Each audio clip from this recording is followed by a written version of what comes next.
దేవునికి స్తోత్రం. మీ అందరికీ నా హృదయపూర్వక వందనాలు తెలియజేస్తున్నాను. 127వ కీర్తన 2వ వచనం. మీరు వేకువనే లేచి చాలా రాత్రి అయిన తర్వాత పండుకొనుచు కష్టార్జితమైన ఆహారం తినుచుండుట వ్యర్థమే. తన ప్రియులు నిద్రించుచుండగా ఆయన వారికి ఇచ్చుచున్నాడు. దేవుని బిడ్డలారా, ఈరోజు మానవ జీవితంలో ఒక అద్భుతమైనటువంటి మాట ఏంటంటే, తన ప్రియులు నిద్రించుచుండగా దేవుడు వారికి ఇచ్చున్నాడు, ఆయన వారికి ఇచ్చున్నాడు. అంటే ఈరోజు చాలామంది వేకువనే లేచి చాలా కష్టాలు, చాలా బాధలు, వారు పడుకునేదానికి కూడా టైం లేనటువంటి శ్రమ అనుభవం కలిగినటువంటి వారుగా ఈ లోకంలో అనేకమైనటువంటి వారు పనిబాటులో శ్రమ అనిపిస్తున్నారు. అయితే ప్రభు బిడ్డలు ఎలా ఉండాలి? వారికి సేద, విశ్రాంతి, నెమ్మది, నిద్ర ఇవన్నీ కూడా వారు అన్నిటికీ సమానత్వం, అంటే వారు అన్ని విషయాల్లో మితంగా ఉంటారు. వారి జీవితంలో దేవుని మీద ఆధారపడి ఉంటారు. ఎవరు వీళ్ళు? తన ప్రియులు నిద్రించుచుండగా, అంటే దేవుడు వారికి విశ్రాంతినిస్తాడు, నెమ్మదినిస్తాడు, సేద తీర్చేదానికి అనుమతిస్తాడు. అంతేకాదు, వారు ఎక్కువగా సమస్యలిపోవడం కానీ, అలసిపోవడం కానీ, శ్రమ పడడం కానీ ఇవన్నీ కూడా వారి జీవితంలో ఎక్కువ ఉండవు. ఎందుకంటే దేవుడు వారితో ఉంటాడు. వారు చేసే పని దేవుని మీద ఎక్కువగా నమ్మకం పెట్టుకొని, వారు ఉద్యోగంలో కానీ, వారు వ్యాపారంలో కానీ, ఈ లోకంలో ఏ పని చేసినా దేవుని మీద ఆధారపడతారు. కానీ తన ప్రియులు దేవుని మీద ఆధారపడే వాళ్ళని తన ప్రియులు అంటాడు దేవుడు. కాబట్టి విశ్వాసం, నిరీక్షణ, ప్రేమ ఇవన్నీ ఉంటాయి తన ప్రియులకి. దేవుని పట్ల, మనుషుల పట్ల కాదు.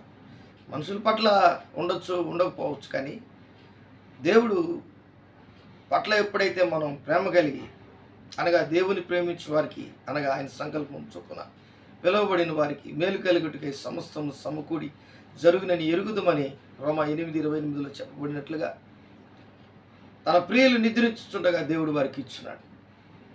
ఈరోజు నీవు దేవుని ప్రియమైన పిల్లల వలె, 1 యోహాను 4:4లో చిన్నపిల్లలారా మీరు దేవుని సంబంధులు, మీలో ఉన్నవాడు ఈ లోకములో ఉన్నవాని కంటే గొప్పవాడు. అంటే దేవుని బిడ్డలు ఈ లోకాన్ని జయించడం, దేవుని కలిగినటువంటి వారుగా జయించడం, దేవునితో ఉన్నటువంటి వారుగా ఉండడం, ఎన్ని శ్రమలను రావచ్చు, ఎన్ని కష్టాలను రావచ్చు, ఎన్ని ఇబ్బందులను రావచ్చు, నీలో విజయవంతమైనటువంటి దేవుడు ఉన్నాడు కనుక తన ప్రియులు నిద్రించుచుండగా దేవుడు వారికి ఇచ్చున్నాడు. ఇది మానవ జీవితంలో మనం తెలుసుకోవాల్సినటువంటి గొప్ప విషయం. నువ్వు ఎవరితో సాహసం చేస్తున్నావు, ఎవరితో నువ్వు నీ జీవితం సఖ్యముగా ఉంది, నీ ఆధ్యాత్మికమైనటువంటి ఆ చింతన, ఆధ్యాత్మికమైన ఆలోచన, నడవడిక, ప్రవర్తన ఇవి చూస్తాడు దేవుడు. శారీరకంగా ఎక్కువగా మనం ఎంత శ్రమ పడుతున్నటువంటి పరిస్థితుల్లో ఉన్నా ఆధ్యాత్మికంగా దేవునితో ఎక్కువగా సఖ్యంగా ఉంటే ఖచ్చితంగా మన జీవితంలో అద్భుతాలు, ఆశ్చర్యకార్యాలు దేవుడు చేయడం ప్రారంభిస్తాడు. అందుకనే ఇంకొక అద్భుతమైనటువంటి మాట దేవుడు మత్తయి సువార్త 6:25 నుంచి మనం కొన్ని వచనాలు చదువుకుంటే అక్కడ ఒక అద్భుతమైనటువంటి మాట మనకుంటుంది. మత్తయి సువార్త 6:25 వచనం. అందువలన నేను మీతో చెప్పినదేమనగా, ఏమి తిందుమో ఏమి త్రాగుదుమో అని మీ ప్రాణమును గూర్చినను, ఏమి ధరించుకుందుమో అని మీ దేహమును గూర్చినను చింతింపకుడి. ఆహారము కంటే ప్రాణమును, వస్త్రము కంటే దేహమును గొప్పవు కావా? ఆకాశ పక్షులను చూడి అవి విత్తవు కోయవు, కొట్లలో కూర్చుకొనవు, ఆయనను మన పరలోకపు తండ్రి వాటిని పోషించుచున్నాడు. మీరు వాటికంటే బహుశ్రేష్ఠులు కారా? ఇది 34వ వచనం వరకు మనం చదువుకుంటే అద్భుతమైనటువంటి మనిషిని గురించి, మన ఆధ్యాత్మికమైన జీవితం దేవునితో ఉంటే, దేవుని మీద ఆధారపడితే, మన ప్రాణాత్మ దేహములు నువ్వు ఎంత పని చేస్తున్నావు, ఎంత కష్టపడుతున్నావు కుటుంబం కొరకు అనేది కాదు, తన ప్రియులు నిద్రించుండగా దేవుడు వారికి ఇచ్చుచున్నాడు అనేది ముఖ్యం. ఎవరి ప్రియులు అంటే దేవుని మీద ఆధారపడేవాళ్ళు. కాబట్టి సొలొమోనుకి ఈ కీర్తన దేవుడు రాయించాడు. ఇది సొలొమోను కీర్తన. సొలొమోను జీవితంలో తన జ్ఞానంతో అన్ని పనులు చేస్తాడు, కానీ శ్రమ పడల. మాటతో తన జ్ఞానం, దేవుడిచ్చిన జ్ఞానం ఇలాగా ఆయన వాడుకున్నాడు. కానీ కష్టపడి చెమటోర్చి తన జీవితం మనకి ఎక్కడ కనబడాల. ఆయనకే చెప్తాడు ప్రసంగి గ్రంథంలో, సూర్యుని క్రింద జరుగుతున్నదంతా వ్యర్థం అంటాడు. ఎందుకనంటే మన పడుతున్నటువంటి ప్రయాసంతా వ్యర్థం అంటాడు.